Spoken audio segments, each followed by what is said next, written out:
20 seconds. I gotta blow it. Oh, I'm gonna.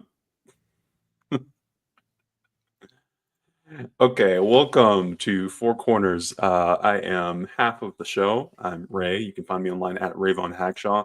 We are back for another round of pain and suffering. That is being a Nuggets fan in the long term, at least. Interspersed by little short-term championships, hopefully.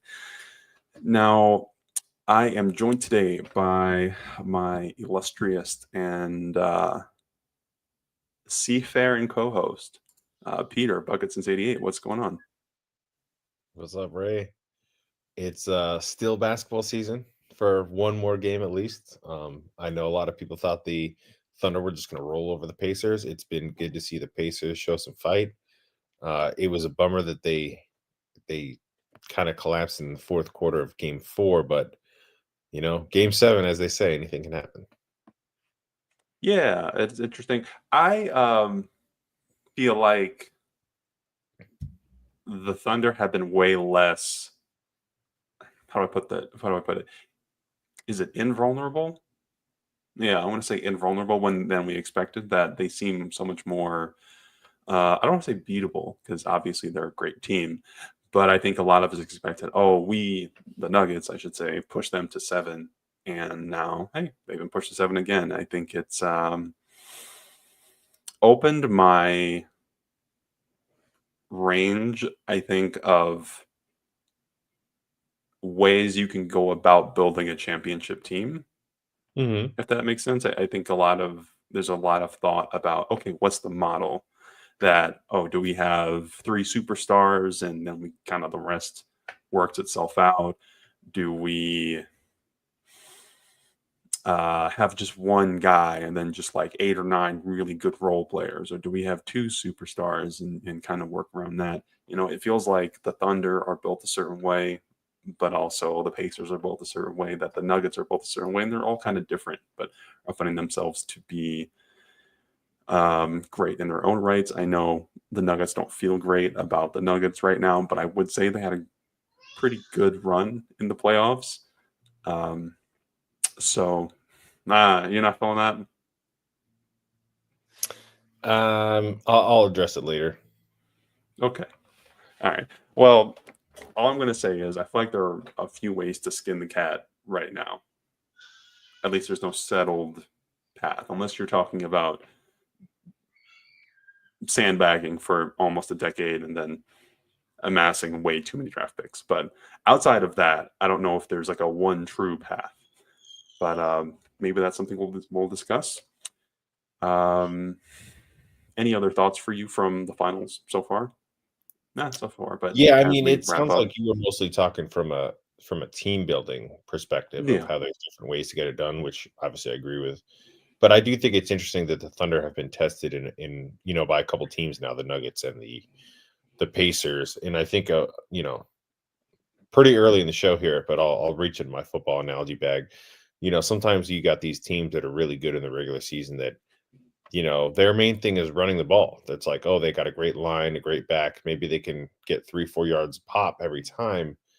And then they win like 14, 15 games. And once they get to the playoffs and teams game plan for them, they're like, okay, we're going to stack the box, try to take this one thing you do away really, really well away. Let's see if you can adjust. And then the team might still be good enough to win, but they look more human or like down to earth, right? And so I think with the Thunder, they're just kind of one of these teams that, yes, they're very talented, but they pressure so hard, right? That I think in the regular season, when you're just flying around, you're on like a 3, 4, 5 game road trip. If they jump on you in the first quarter, that's a really hard hole to dig out of when you're not used to playing teams that play that kind of level of defense every night. I think in a series, it's more like you know, they might jump on you in game 1 and then you kind of settle in, right?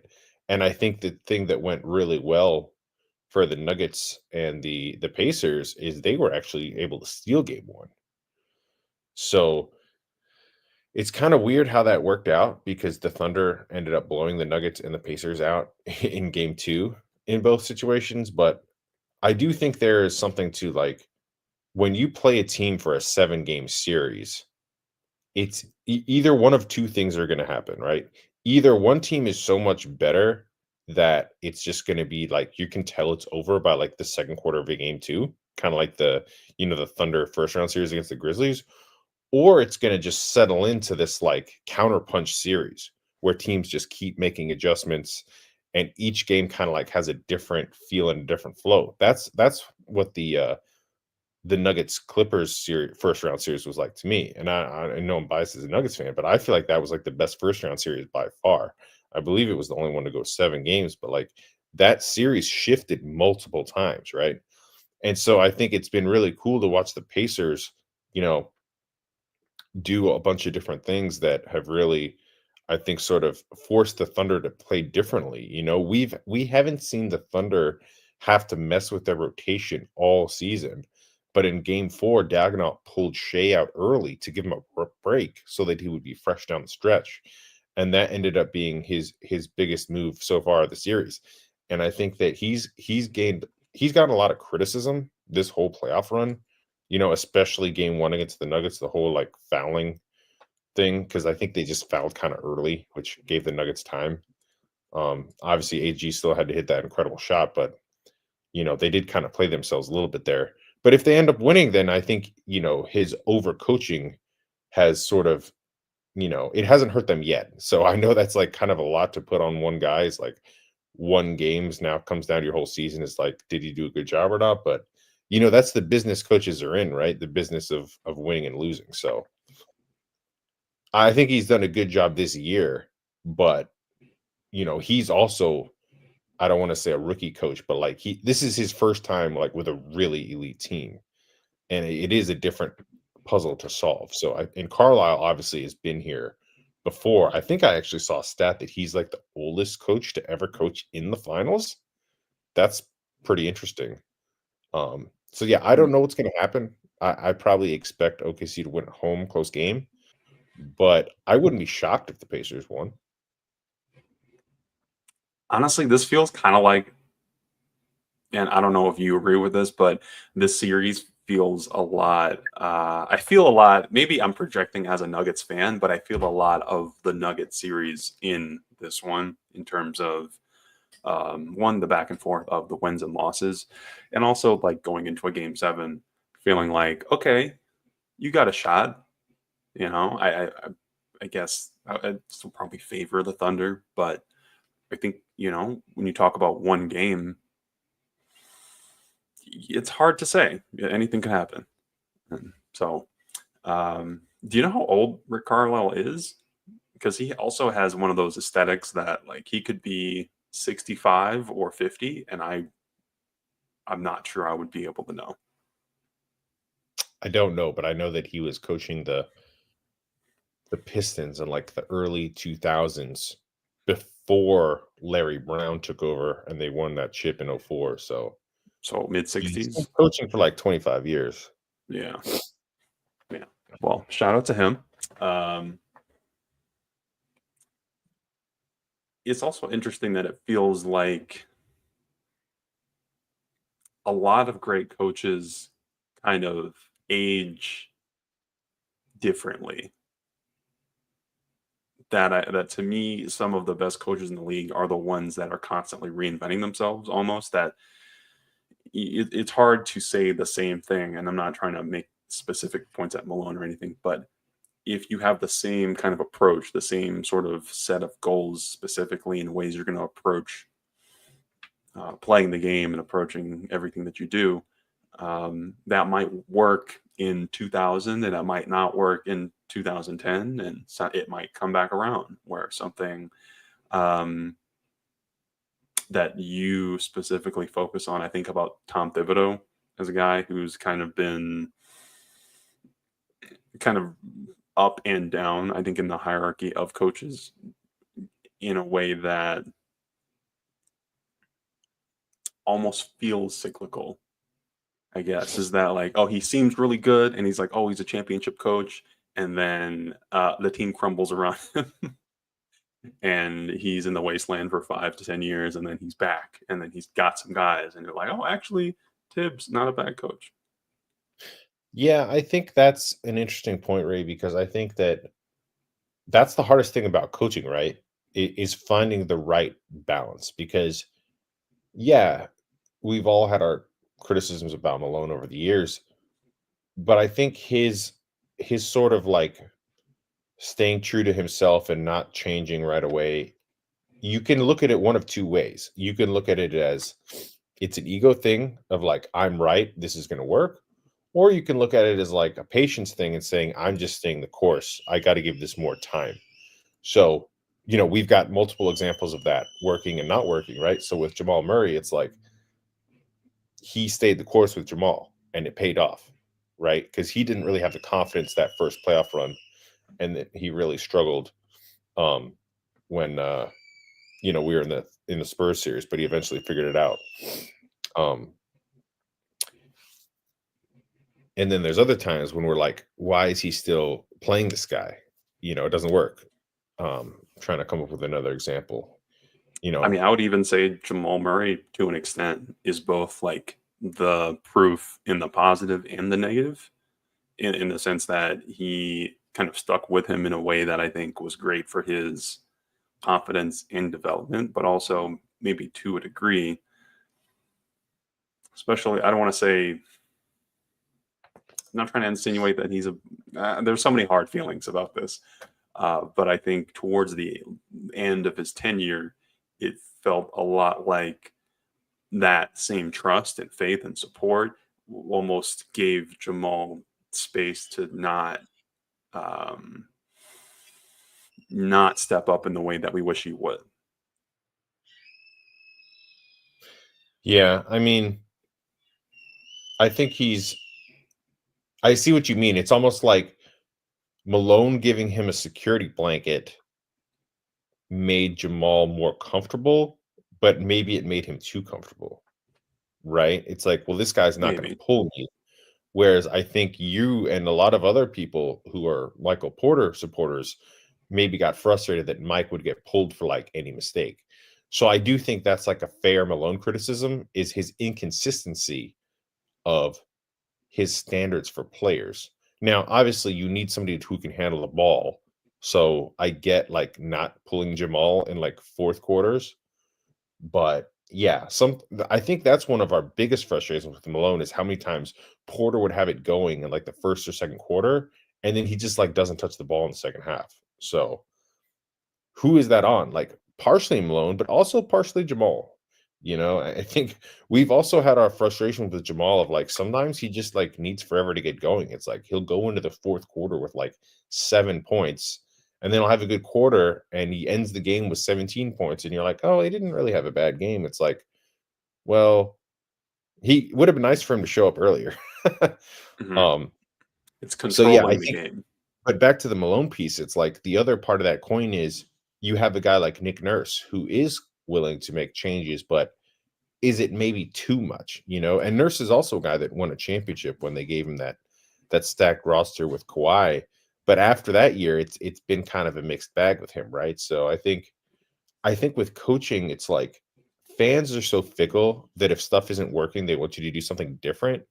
So I get like fans maybe liking the Nurse type coach more because they're like, well, at least he's trying stuff.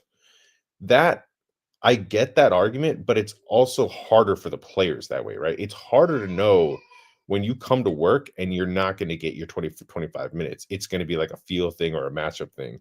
At least with Malone, the players knew where they stood. So I think, Adelman showed in his short stint. I'm not going to say that we have like anywhere near a big enough sample size to tell what type of coach he is. I think he did show that he's more willing to change early than Malone by like pulling Westbrook and stuff like that. And by putting Strother in that, the huge game 6 he had. Um but it's a balance, right? I think it's all about communication.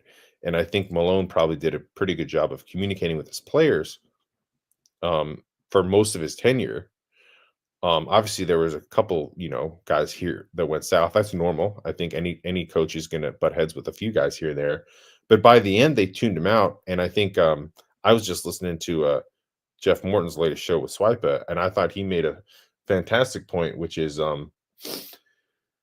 you know, Josh Kroenke being sort of further away from everything and like maybe not having a great pulse on this is like he didn't completely realize that Malone and Booth had gotten so toxic that it's like it doesn't actually matter so much about who's right and who's wrong here.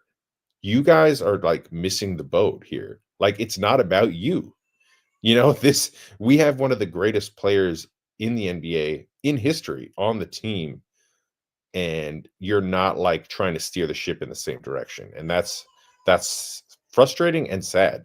I think then later in the show, Jeff said, like, yeah, of course Jokic is frustrated. Like Jordan got frustrated, Kobe got frustrated. Like great players should get frustrated when not everybody is pulling in the same direction or you're not doing everything you can to win. So, and I think that's a pretty good segue sort of into like the predicament we're in now, which is like the Nuggets might still end up making a good hire, make a good decision, but the fact that it's taken this long has to be frustrating and has to show a lack of sense of urgency. I mean, what other takeaway can we have, Ray? It's like, okay, we want you to be patient and get it right, but it shouldn't take this long, right?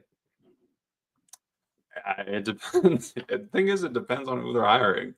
Like if they're hiring someone who is for some reason was not able to be hired in the past 74 days, I understand it. Like it makes sense. Okay, you're hiring someone from one of the organizations who are recently, maybe they're still playing or something like that, or they're involved in some way, or I could understand that. It's I just need to see the reason, because I think there needs to be a good one at this point, is how I would put it. Um, Maybe it's possible that they just do something really, if they did something, so they let Tommy Balchetis go, right? That says to me that they have something in mind.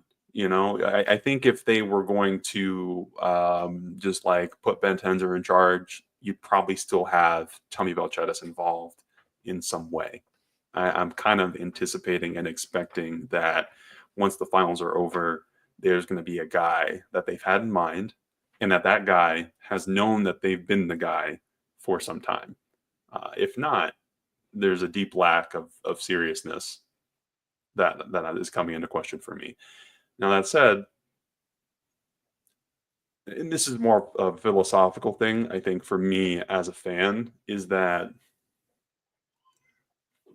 it's not in my control. I'm gonna go chill.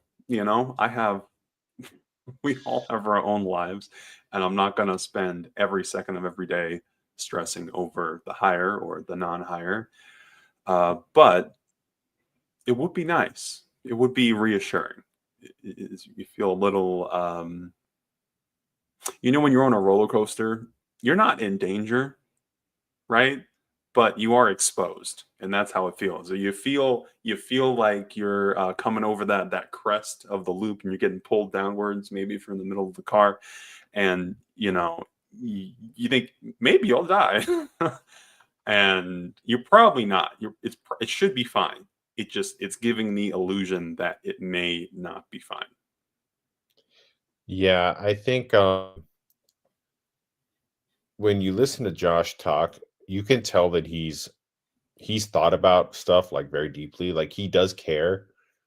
Um, but I also think like Jeff Morton made a good point that like Stan and Jeff want different things. You know, if Stan was the one making this hire for sure, he's like, I want a big splash and I want to, probably shake things up. Whereas Josh is kind of on record as like, you know, we don't need to move a core piece unless it really makes sense. We need to work on internal development. So I don't think he would ever admit like if there's internal debate there between him. I think we'll get a lot more answers once a hire is made, but I do think they made a good point that like if Ben Tenzer was going to be the guy, he would have already been named GM, right? Like it wouldn't make any sense to name him interim GM and then just like wait 2 months and say, okay, now you're in charge. So I do think there is somebody coming. I have no idea who is going to be above Ben Tenzer in the hierarchy. I mean, I don't know. I don't think that's a hot take, but No, if there's not, that'd be like a real downer, right? it would generate a lot of questions, I think. Yeah. Yeah. Um, in terms of that, though, I mean, I am empathetic to where Josh kind of stands on it. Is that I think you have to be really thoughtful about breaking up the core four, and and if you want to building championship teams is hard. Is one of the things that I genuinely feel is that a lot of the time it means setting aside and parting ways with things and people that you really love. And it doesn't necessarily mean that you don't care about them or you don't want them to succeed or anything like that. It's just like you have to do what's instead of what's best for them, you have to do what's best for the team. And I Well, think, and that's another point that Jeff made too, is that it's possible that it's not like Balcetis was fired. It was maybe more like the writings on the wall of if he knew he wasn't going to be the next guy in line, he wanted a new situation where he would have more of an upward mobility chance.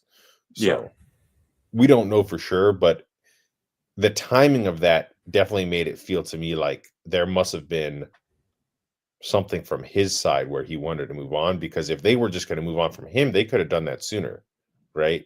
Because he wasn't fired when Booth was fired. So no. that shows me that the working relationship there was different. And maybe so there, hopefully, there is something in the works that's going to pan this out and be like, okay, now we have an understanding. In terms of what they actually do, I mean, we've had 74 days to think about it. Have your thoughts marinated on that at all? Well, I guess I'm slightly disappointed, but I can't say that I'm surprised. This organization has always just sort of operated low key as possible, you know? Which Hmm. on the one hand is they've they've done a good job of not overreacting, but when you have a great player like the Nuggets do, at some point you're gonna have to make a risky move. And unfortunately, the last time they did that, it did not work out because Calvin Booth traded a future first to move into the first round to grab Peyton Watson, and as Jeff Morton said, it's if you're gonna take a swing, why not go for a more high upside guy? Not a guy that averaged 3 points, could barely get off the bench, and is gonna need time to develop. So I I don't know think where Peyton you're at. Watson has a lot of upside I for mean, I what don't. Yeah, Denver could have that's gotten. I mean, that's we're talking fine. about I'm personally out. I'm super low on Peyton Watson, and it's mostly because he just doesn't seem to get it. He doesn't seem to understand that you can't go for the highlight dunk every play. When you get it, it's great and it hypes the crowd up, but you need to just make the basket, because when you miss the bunny, it's super deflating. So I mean, sometimes that's that's control, and tough. sometimes you just can't finish. Christian, same thing though. Like he struggled a lot with making that decision of do I go for this layup or do I go for this dunk? And his choice was I'm just going to dunk it every time, and that was actually the right call for him. I Hmm. think it's one of those things that it's very loud, the missed finishes, but Yes. also I think it is one of those things that because we see it's the most vocal, it's the thing we all oh wow, he blew that layup and the momentum is there. I think we're missing the forest for the trees a little bit with what he like I think he still provides a lot for the team in terms of what they really need, especially because coming back to the big three, um, how do I put this? I'm going to say something slanderous, and you might not like it. AG is getting old, and we can have an appreciation for his found 3-point percentage and improved scoring load in that sort of thing. But I think he's taking a real step back as a defender in terms of his, especially in particular, the switchability, the mobility of keeping up with guys as a larger player. And as good and as loved as AG is, that specific aspect of it, I think, was so critical to how the core functions together, because you needed Jamal's not a good defender. Like if Mike's not a good defender and Jokic isn't a quote unquote good defender, it's hard to say, okay, AG, it's fine if you kind of take these steps back defensively, because they really need that. They all really need that. And I think Peyton Watson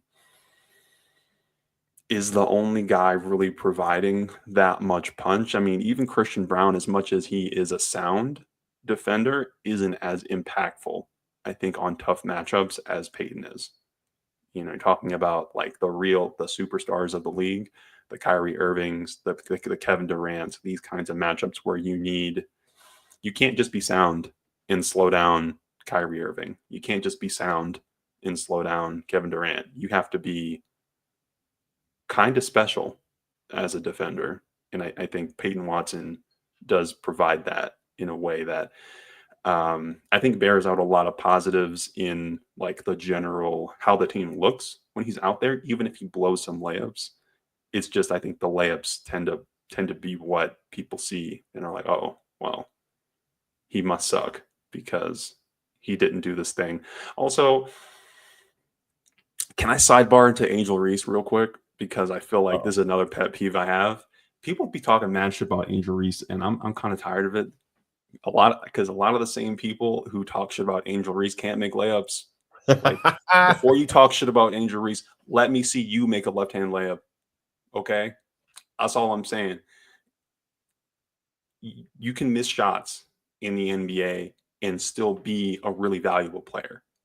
Like that's not, especially when you're not if you're Jokic, if you're Jamal Murray, if you're Michael Porter, what is your job? Your job is to make buckets. Those are the guys you need to be able to rely on and say.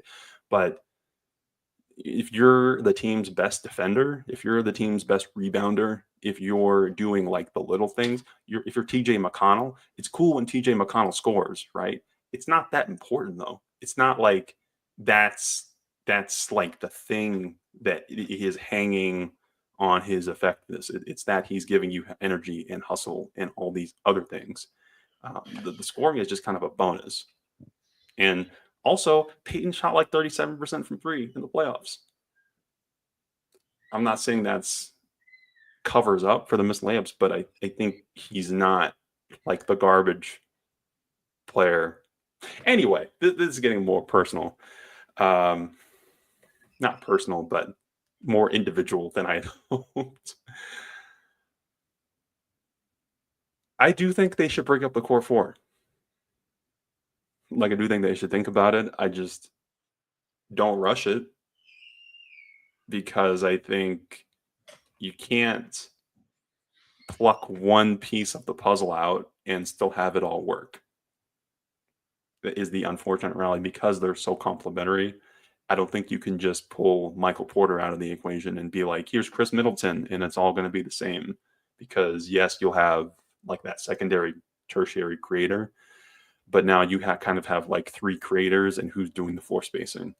Who's doing the defending? Who's doing the rebounding? I think Jamal Murray kind of the same way. You can't trade him and not find some other source of guard play that's going to be really valuable and effective for you. So I would take my time, and I'm really excited to see. I think Josh said this earlier about figuring out something along the lines of figuring out what you have before you go out and make a crazy move. They changed a lot in having a new coach and a new GM that is not here yet. I'm happy to see, what does Jamal Murray look like under David Adelman? What does Michael Porter look like? What does Aaron Gordon look like? And can those, is there a differential there? What if Zeke's not complete garbage? I'm not here to stand that he specifically is going to be good, but when you talk about Peyton Watson and Zeke Najee and Strother and all these other guys, now that the beef is away, we've set this down and buried it and said we're done.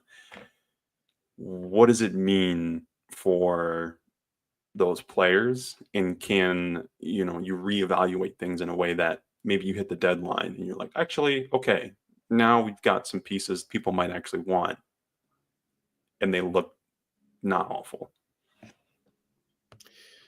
Yeah, I think one of Malone's biggest flaws was that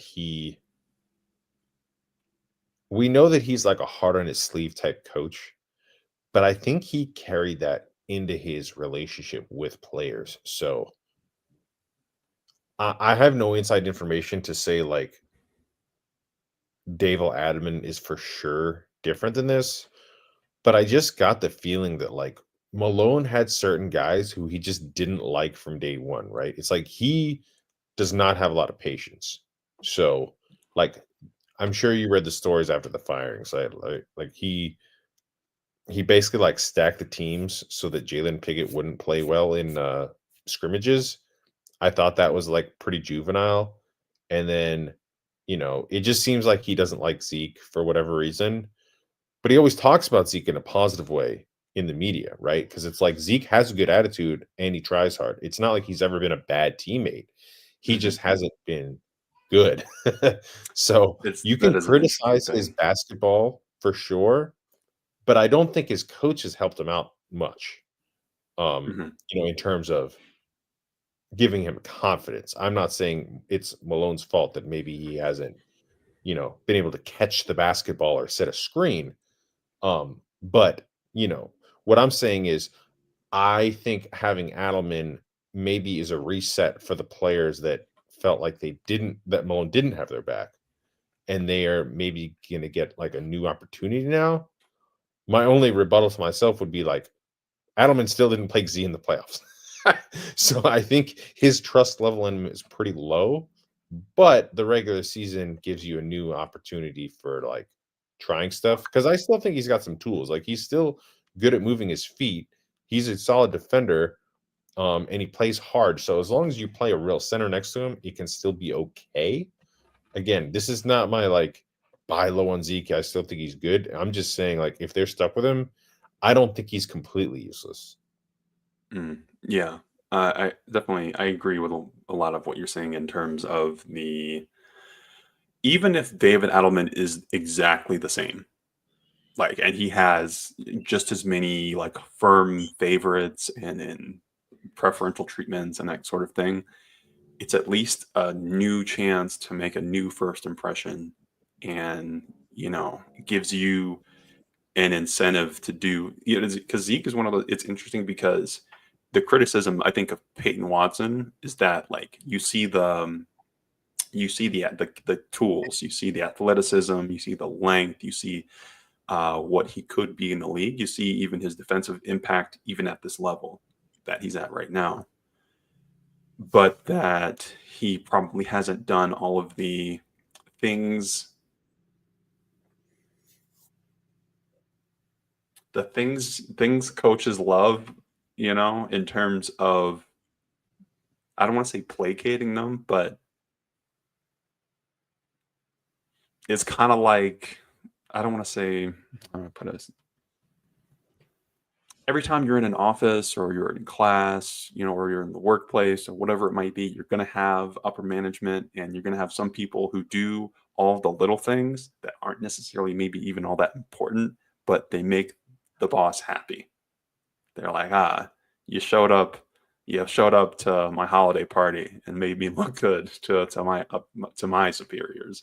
Yeah. You did these certain things, and I feel Oh yeah. like Zeke has done all of those things like at every single turn, and Peyton Watson has not. And it's hard to look at those two and be like, okay, so damn if I do, damn if I don't. Like that, and there's that conflict there. So I do think, even for Zeke or other guys, David didn't play in the playoffs. A lot of it's that you haven't played all year. If you're Vlatko Chanchar, how do you ramp up? How do you not play for 2-3 months and then he get handed the ball in the playoffs Well, and be like, okay, well, now we need you to play well and know what you're doing and know how you fit.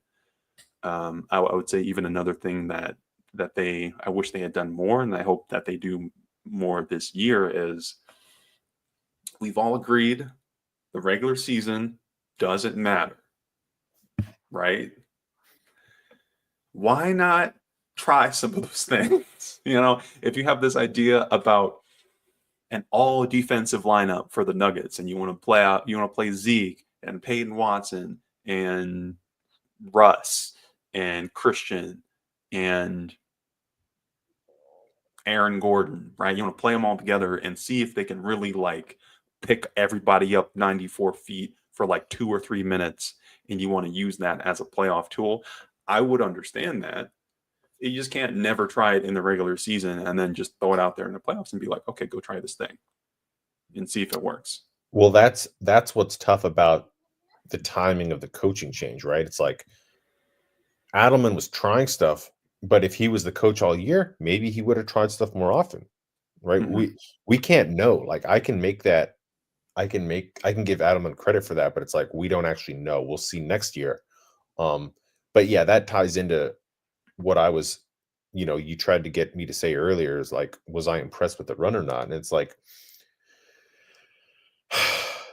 Ray, I have a very opposite view to a lot of Nuggets fans, I think, about the way the season ended. And that is the fact that while, yes, I'm a homer, and yes, I love my Nuggets, and yes, I want them to do well, when they fired Malone with like 3 games left, I was really disappointed for a couple of reasons. One, I love Malone, but two, the timing was very self-serving to me from Josh Kroenke because his belief was this team is better and can go on a run. And because that was like their wake-up call, they won their last 3 games, had a pretty, I don't want to say good, but like they dug deep to beat the Clippers. The Clippers probably were better. Now, I have no problem admitting that, but you know what? The Nuggets are tougher. They've won the series fair and square. I'm not saying like they didn't deserve to win, but they, on paper, they probably shouldn't have won that series. And then they had a really close series against the Thunder. But exactly what I was hoping wouldn't happen happened, which is a lot of people were like, oh, look, this team's actually pretty close. They just need like 1 or 2 moves on the margins. What that team needed was for Malone to stay and for them to flame out and be like, they're not close. Because that would have forced Josh to make real decisions. But now it's like he was reinforced that he's right. So how are they going to play it? They've already told us they're probably going to run it back and work on internal development.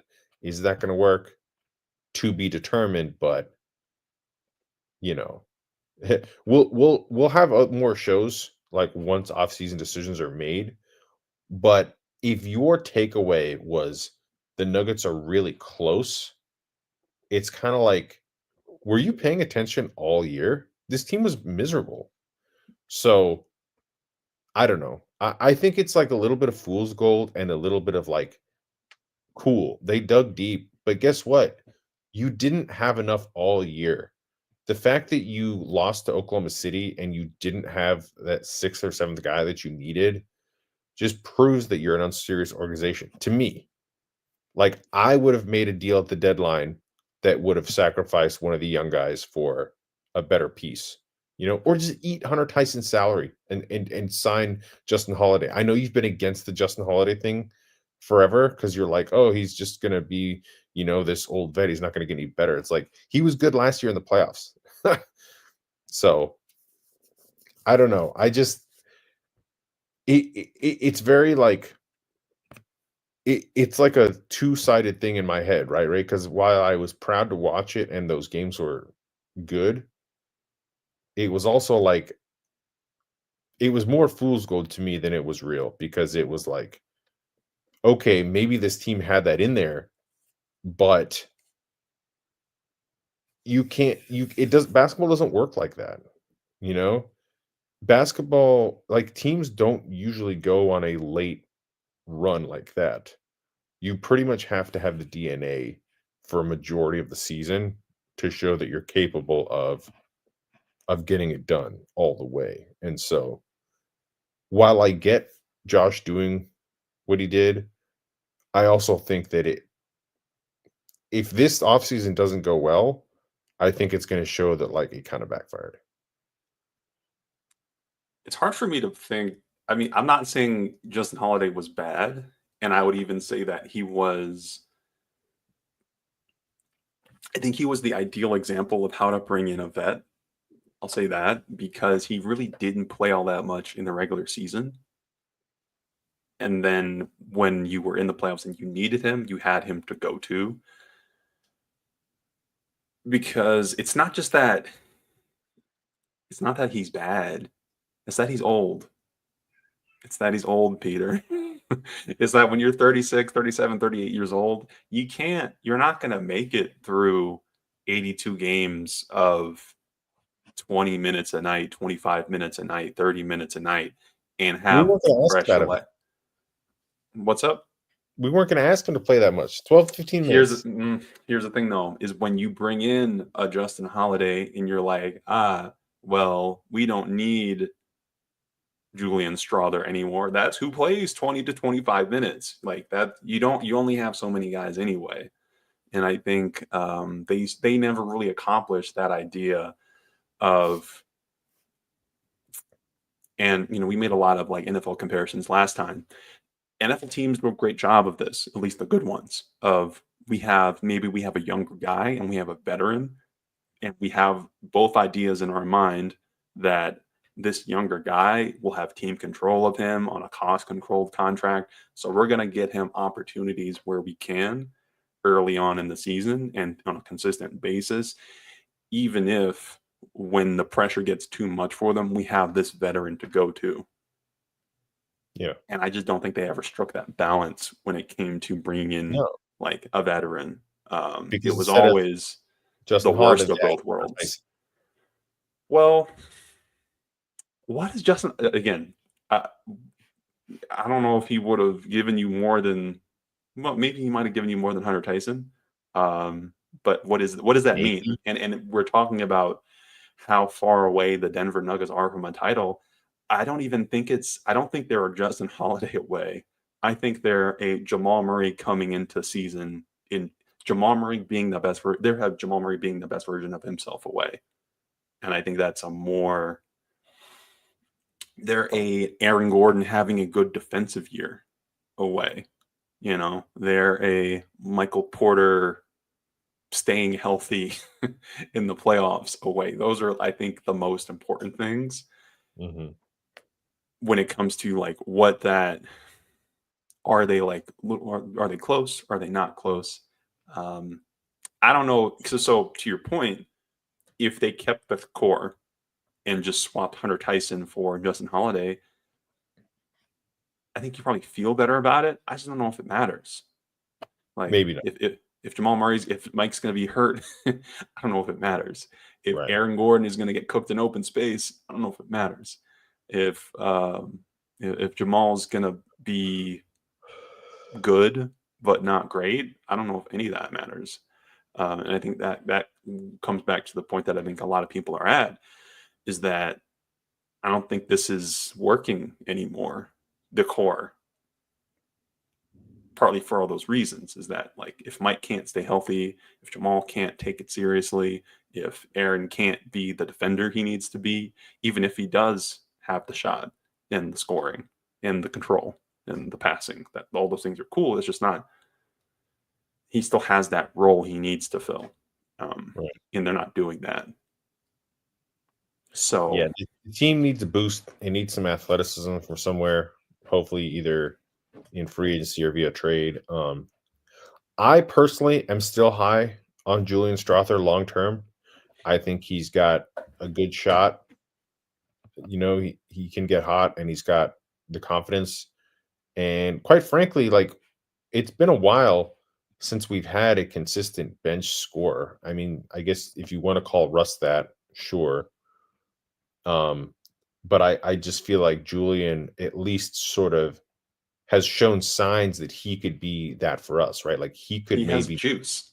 he could be a Jordan Clarkson type. I know he doesn't have the same kind of handle, but like just a guy that comes off the bench and gives you buckets. Like, how many times did we have games where we just like had like single digit bench scoring? It was kind of embarrassing. So I would keep him unless you can get an upgrade. And then, hopefully Bruce Brown can come back. That's like the biggest rumor. But we're 45 minutes in here, Ray. I think we should probably move on to pretty The big big deal that news, happened the in the NBA. blockbuster trade. Or the trade that happened. Yeah. I mean, okay, so Desmond Bain is going to the Orlando Magic for, I'm going to say 4 first-round picks and a couple of swap rights. They're attaching Cole Anthony and KCP, who is on an awful contract. I feel like we did the song and dance for a long time of like, I can't believe we're letting KCP walk. Yeah, he's washed. He's washed relative to the fact that he's getting paid $25 million a year. 22. Sorry, don't want to be inaccurate. But so in order to get off that deal, and in order to get out of the Cole Anthony experience, and to bring in it's interesting because I wouldn't say Desmond Bain is like pure unfiltered juice, but he gives them a little bit more scoring and perimeter shooting punch. And maybe a guy who, once the defense is collapsed, can play off of that and, generate more offense on a team that definitely needs it. Where otherwise, I think they've been so good defensively. I mean, do you think, I guess what I'll say about it is, how high are you on Desmond Bain as maybe like an upside play for the Magic? Like, is this, because I don't know, I'm questioning to myself if it feels like it's really enough for them, especially given what they gave up. I mean, I love the upgrade. I do think they gave up a lot, but I also understand the angle of like, hey, they're going to be good. Their own picks are going to be like mid to late 20s. This is your move to go for it. I think that he's a great fit on offense. He's a really good shooter. And he does have some off the bounce juice, which is something they needed. I know that Grace mentioned like they didn't really address their point guard issue, which is fair, but she also pointed out like if Bain is a good fit, maybe you can move on from Suggs next summer and get a real point guard if that's what you need. I'm actually pretty optimistic about this group because one thing people have talked about is like, oh, Bain's not a great defender. Like he kind of is a little small, and him and Ja wasn't a good fit. Well, here's the thing though, Ja, as quick as he is so slight that he was so bad on defense, and he's got to carry the offense in Memphis, that Bain was always the guy that basically had to guard the other team's best player, right? Either him or Jalen Wells, and then he's guarding the second best guy. With the Magic, Suggs is like an all-world defender. I mean, I don't know if you remember that game a couple of years ago, but he had Jamal Murray in hell.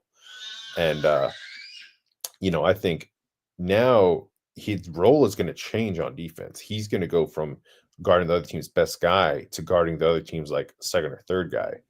So I think the defense isn't really going to fall off that much with the Magic, even though I think everybody would agree KCP is still a better defender than Bain, but he can just do so much more offensively that I think he helps them from the spacing aspect. And then there's the other parallel that I've I've made since this trade happened that I think we have to consider is like if you go back a couple years ago when the Timberwolves traded for Gobert, it was a very polarizing move. But one of the big gambles with that trade was like, we think Ant's going to keep getting better and like be the guy.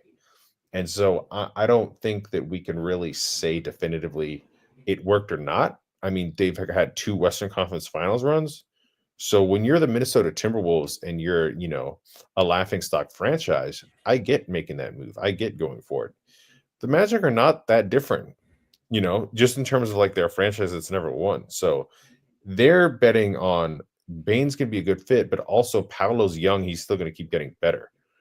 And, he had a pretty down year, but he also had really, really rough spacing. Like when the paint is constantly clogged, it's going to be hard to be efficient. So I do think he needs to improve, but I also understand that the situation was tough and he's learning. And so I think this is a big year for him personally. Like I think it's a big year for the Magic because if you look at their timeline the last 2 years, right? 2 years ago, they're a feel good story. It's like nobody really thought they were gonna do much, and then they ended up getting the 5 seed and they lost a close series to the Cavs. This year it was all injuries. So it's like Jamal Mosley gets the excuse, but at the same time, it's like, well, should the offense be this bad? So I do think it's kind of a big year for him because as we know throughout NBA history, when things don't go as planned, they're not going to trade Paolo. They're going to fire the coach. So this is a big pressure year to me for Jamal Mosley to maybe diversify that offense a little bit and at least move up the ranks some in offense. I'm not saying they have to be a top 10 offense, but you can't be like bottom third again. Like, can you Like get steals? mid-table. Yeah. And at the same time, though, I've also been vocal about how like I still think coaching is like slightly overrated. It's important, but like, dude, if you're scheming up wide open shots, it's not Jamal Mosley's fault that Franz Wagner shot 29% from three. Like, you got to be better, Franz, or just realize that you're not a 3-point shooter and play more like DeRozan. I don't know, figure it out. So they're going to be a fun team to watch in the first like 20 games to kind of see like, wow, are they really good right away, or do they need some time to kind of to figure this out? Yeah. It's interesting because they're also, I don't think they're not at the point where they're trying to get over the hump. They were a play-in team this year. I think No, the they would goal need is to win a kind of, playoff series with this group first. yeah, I think they're trying to get to the point of just being, instead of being 2 or 3 steps away, they're trying to be 1 or 2 steps away, if that makes sense. And the other takeaway I have is how much is a first round pick really worth in today's NBA? I think there seems to be, when you talk about the draft, a first round pick, number one, is worth a lot, obviously, right? And I think even down to, top 5, top 10, I think people think about it as a very valuable thing. If you're at 25th, 26th, 27th in the league, those picks, I don't know, thinking about this trade, thinking about the Gobert trade, going back to that, to a lot of deals that are happening, as much as I think it can be hard to say this late round draft pick isn't good enough. We should have done something different with the player or the pick or what have you. Those, I don't know if those picks are really valuable right now. I don't know if people are thinking about the 25th pick as like a needle mover. If 4 first round picks is what it takes to get you Desmond Bain, what does only 1 first round pick get you at the end of the draft? At the end of the first round, I should say. I don't think it's going to be much. Well, it gets you Luca if you're the Lakers. Yeah, I mean, it gets you Luca if you're the Lakers. I don't. They did also give up AD though. Yeah, they gave a BD. So to kind of tie it back into the Nuggets, I'm not in a huge hurry to like dump all the young guys. I'm gonna be honest because I feel like the only reason the Nuggets have a shot at a future is them. And that's not to say that they're perfect. It's just if you traded Strother is like, what was he, 20 something, 22? Um a lot of these guys are like two guys early 20s and one guy at 30, I think, in Peyton, right? I don't know what that gets you, and that's a lot of minutes, that they would need to fill. I'm really at the point though that I do think if they are going to trade somebody, there's kind of a short list of guys I would want to see traded. Obviously Jamal Murray, Mike.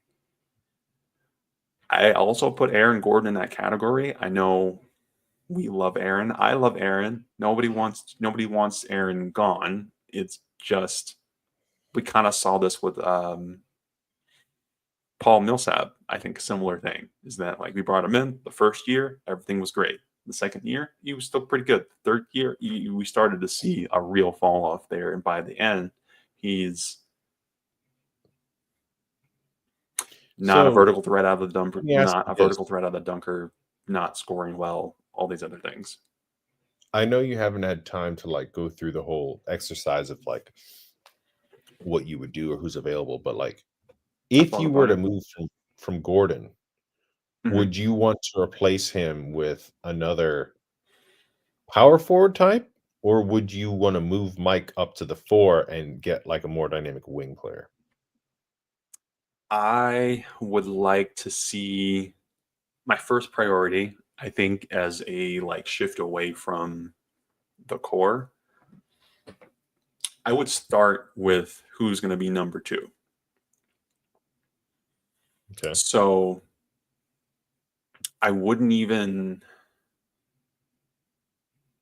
I don't think you're getting that done with one trade. I would think about, can you get, if teams will trade 4 first round picks for Desmond Bain, can you get 5 for Aaron Gordon? And if you get Probably not. 5, probably not. Okay, fine. 3 It or would some have to be a commensurate team value. that thinks Gordon is like their final piece, you know? We did. Like right, but like the Knicks traded what, 5 first round picks for Mikal Bridges? Right. I don't know who NBA fans would consider a better player. I mean, I guess Mikal scores more, but he had a lot of disappearing acts this year too. I think it's safe to say Gordon had a better playoffs than Mikal did.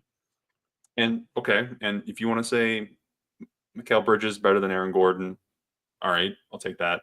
Maybe it's 3 first round picks. He's older, et cetera, et cetera. You take those picks, you attach them to a Jamal Murray, you attach them to a Michael Porter, and then you end up with someone hopefully better. I don't want to, and again, not that I hate Jamal, not that I hate Mike, but if you want to go find,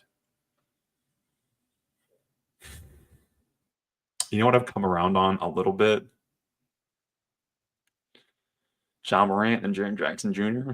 I've come around on that a little bit. Like I kind of see I see how it would be useful for Denver. I think, talking about teams that might be blowing it up. Um, I don't know what Memphis is going to do with those two contracts in general in the long term. I think Jackson Jr. would be a great fit next to Jokic. And we were just talking about this earlier. Speed would be nice to have out of a guard. Just the agility, that quickness, that juice, the ability to get into the paint would mean a lot, I think. Now, would it require it's a bit of an ask of leadership, I think, from Jokic to say that, like, okay, this is a wayward player and is kind of a knucklehead and his amygdala isn't fully formed yet. And we need you to like pull him in and be like, hey, this is what we need to do. And this is how seriously we need to take things. Yeah, absolutely. And there's a risk there. But I think it's something like that. And be open, yeah, to moving Mike to the 4. I don't love moving Jamal Murray off ball. On the other hand, Really? a little bit. Nah, because like that's not. I'm not saying he's bad off ball, but I don't think it takes advantage of his skill set very well. Like he hasn't shown to be someone who's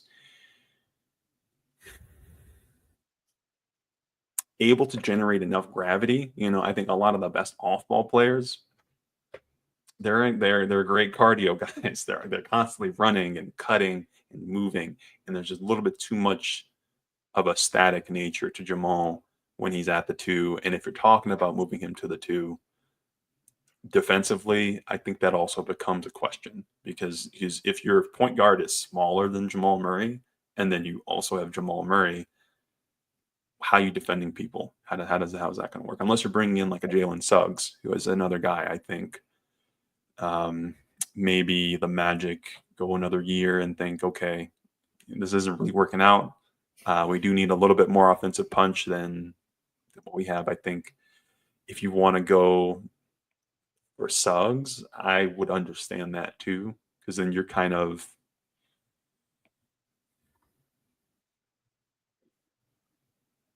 That would be a fascinating obviously, trade.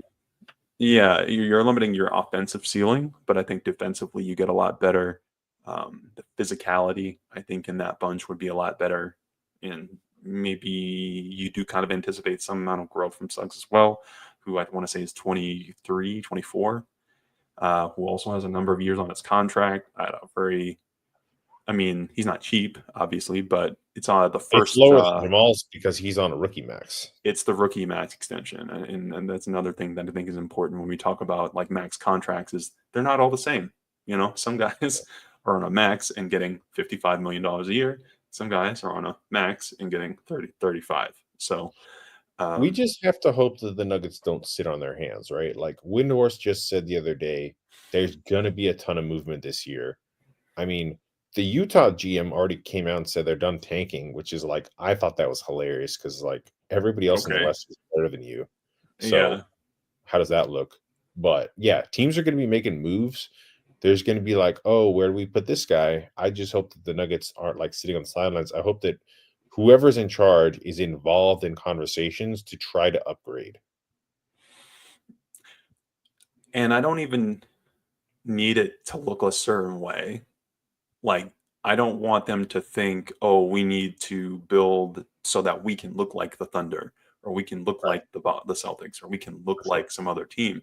I just want them to think about it as being the best version of themselves. Kind of tying back into the finals conversation is that like I don't think there's a dedicated specific model on how to win right now, and just focus on being good, not on achieving something specific. Like, oh, we need to move off of Jamal just because we need to move off of Jamal. So I don't want them to sit on their hands either. Just be open minded to doing maybe a hard thing.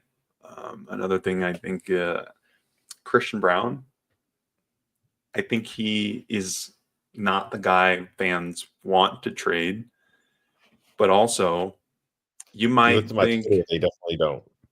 oh, well, look, you might not want to trade Christian Brown. However, you might have to pay him $30 million a year to keep him. And that dynamic, I think, would be a little bit untenable for. We've talked so much about bad contracts and, the KCP situation, Michael Porter, Jamal Murray. I love Christian. Some of why Christian is so good is that he's so affordable, and the value that you're getting, I think, is so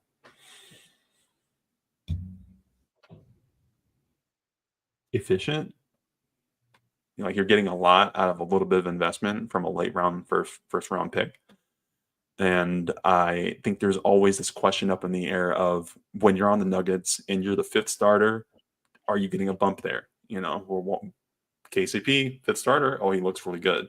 KCP in another situation, maybe he's not actually the player that we thought he might be. If Christian Brown, as in his market value, is $30 million a year, somebody wants him. Right? I think that would be the assumption is that like he has this understanding and his agent has the understanding is that you're asking around the league and you're talking to teams and you're like, okay, well, would you be interested in giving me X, Y, or Z? And they're saying, oh yeah, we totally give you $25-30 million a year. And if he comes back to Denver, then I'm like, okay, that's cool. You could probably get something back and not have to pay him. And so you can kind of keep that cap flexibility that's so important to Denver. And I don't want to be like Peyton Watson is as good as him, but we saw a huge leap taking Christian from like a seventh man role, an eighth man role, to putting him in that fifth starter spot where he can just kind of play defense and eat the cheeseburgers that the other starters kind of hand out, and that was a great fit for him. And I think Peyton Watson, yeah, he's not the like aesthetically the same player as Peyton Watson, but I think it's not unreasonable to think a year later you might find, oh, you got a similar bump out of him where, oh, wow, he's playing great defense and he's staying out of the way and doing simple things. And that's not that much of a drop off. And you got something back for Christian that, you found really valuable. That's the kind of move I think also in the short term, maybe you might want to think about. And in the long term, find that opportunity for Jamal, for Mike, for Aaron. See, like, maybe there's something we can do here and try to find a way to extend the Nuggets window in terms of those resources. Just don't sit on your hands, right? But also don't cut your hands off because you need to do something. Well, yeah, I just think that one thing that Nuggets fans and even Nuggets media has talked about is like the Nuggets have tried to avoid making mistakes so they don't end up like the Bucks. But I thought Jeff Morton made a really good point. He's like, by doing nothing, the Nuggets are kind of like on their way there anyway. So I just think Kind that of. like my counterpoint to the Bucks argument is like Jokic is so much better offensively than Giannis. Like, I know I'm a homer, but it's like Giannis, you can game plan for Giannis in the playoffs. You know how they game plan for Jokic? They triple team him and other guys break shots.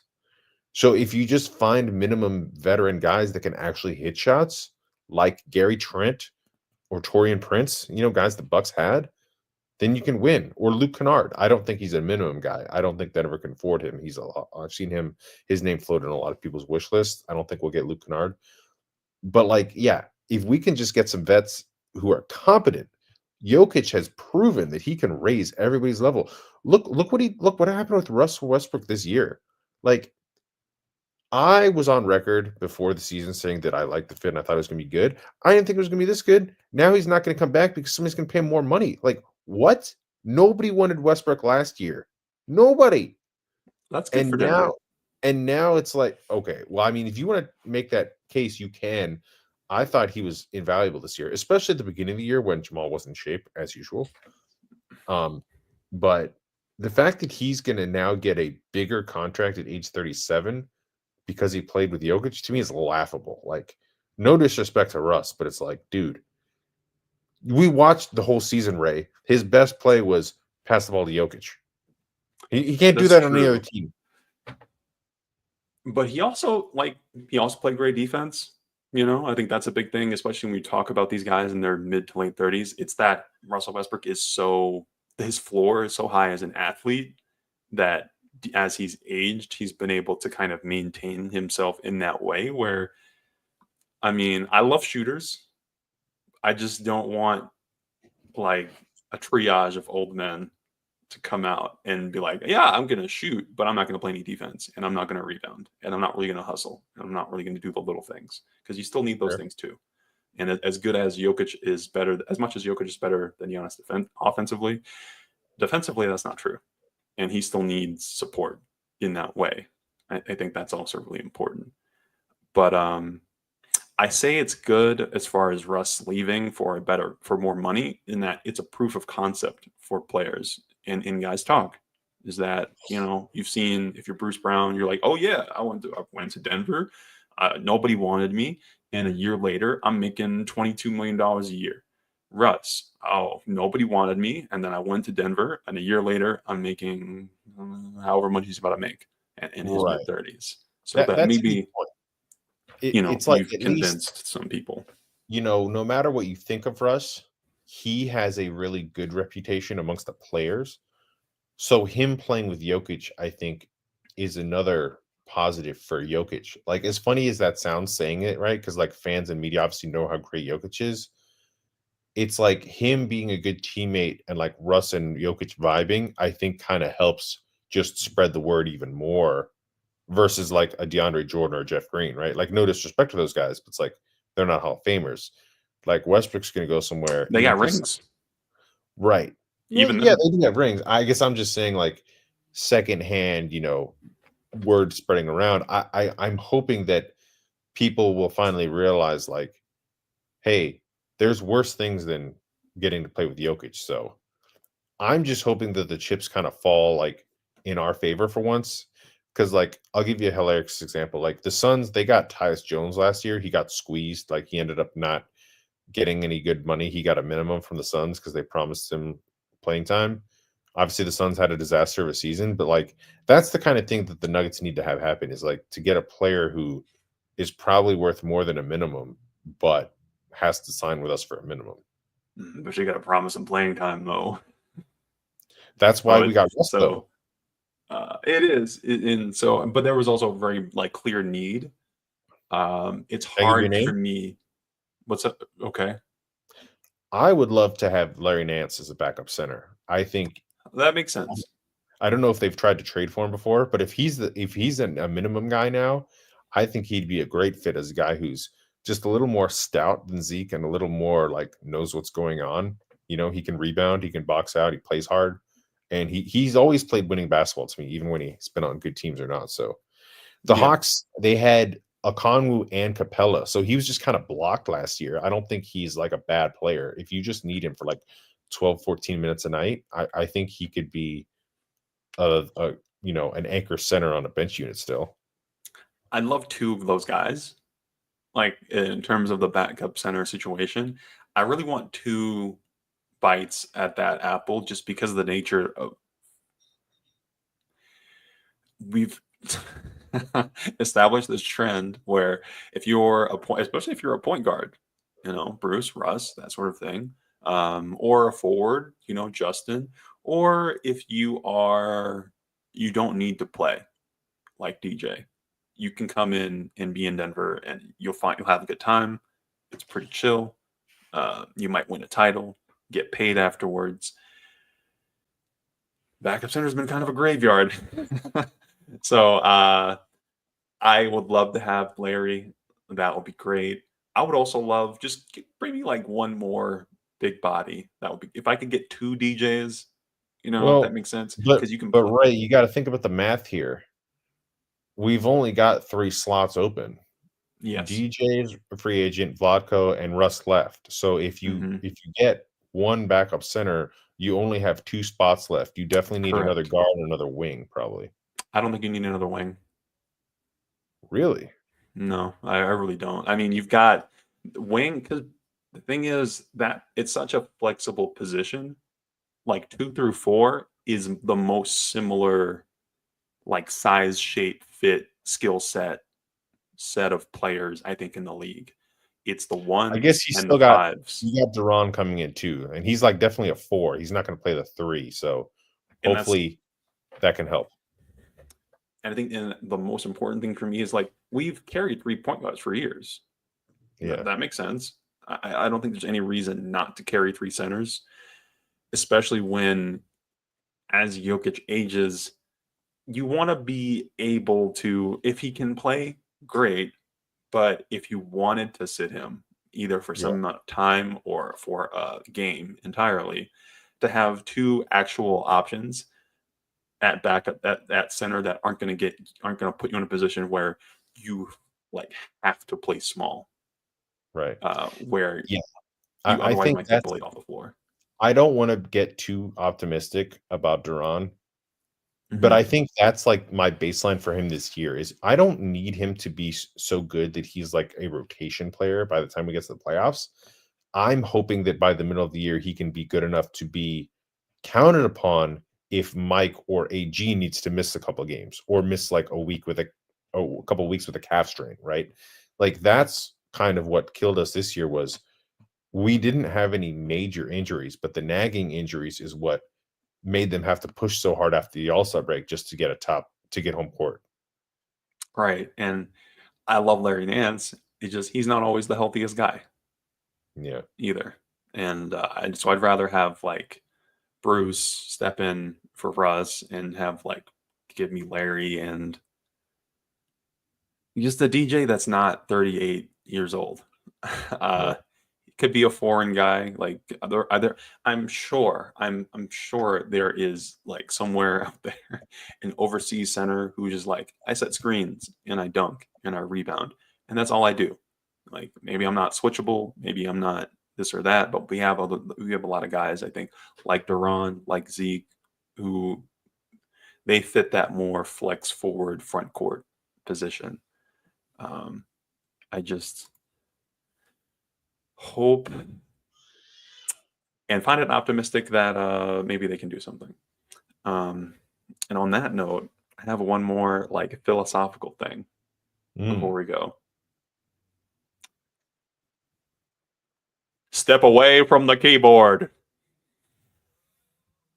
Trade That's machine. probably my biggest take right now is just like, hey, it's all very stressful. I understand that the Nuggets don't have a GM or a president of basketball operations, or maybe they'll win a title again, or maybe they won't, or maybe they'll do all these other things. My recommendation is just to like modulate your investment. I understand you care. I care too. It's just at the end of the day, it is a game. Modulate.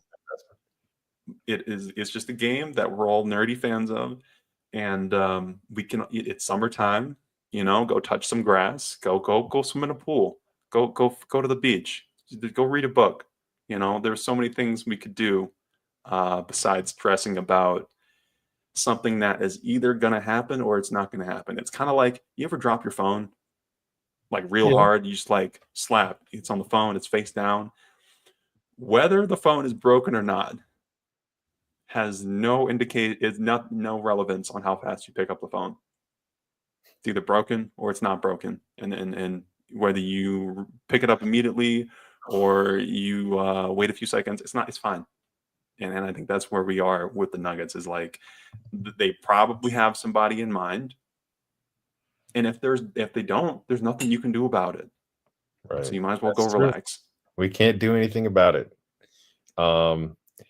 NBA draft coming up next week. Always a fun week. I know we don't have any picks, but I Buy a always second round pick, please. buy a second round pick. You got any thoughts on the draft before we get out of here? Buy a second round pick. Okay. That's I'm all. sure we'll be back Just soon to discuss the happenings of the draft and the happenings or non-happenings of the Nuggets in about a week or so. yeah, maybe if you could trade like if you can flip one of the if you can get two like future seconds for Hunter Tyson or something, I ain't gonna be mad at you. Even if it's like 55, because those picks are worthless. Let's be clear. We've talked about this many times. You Those just want picks the are roster almost. spot. I don't. It's well, no, because here's the other thing. You could cut Hunter Tyson. It's not that much. Like a lot of his money isn't guaranteed Hmm. after this year. This is the last guaranteed year. It's not that deep. You hand him $2 million, he goes away, does his own business. I think if Denver had players they wanted to sign who were good and worth the roster spot, they could do it. That's not the problem. It's just a value thing. Is like okay, I hope Hunter Tyson, learns to. I don't want to say learns to shoot. I think he can shoot.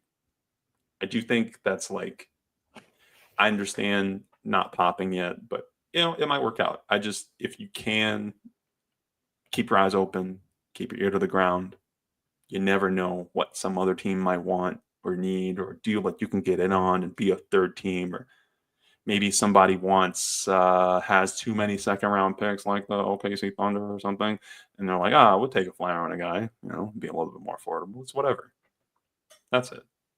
Anyway, thanks for listening. Appreciate you if you made it this far.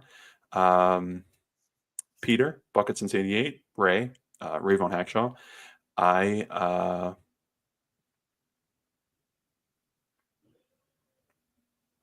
Do I want to announce this? Nah, I'm not gonna. It's a secret. I'll tell you guys later. But yeah, I will talk to you soon. And as always, go Nuggets.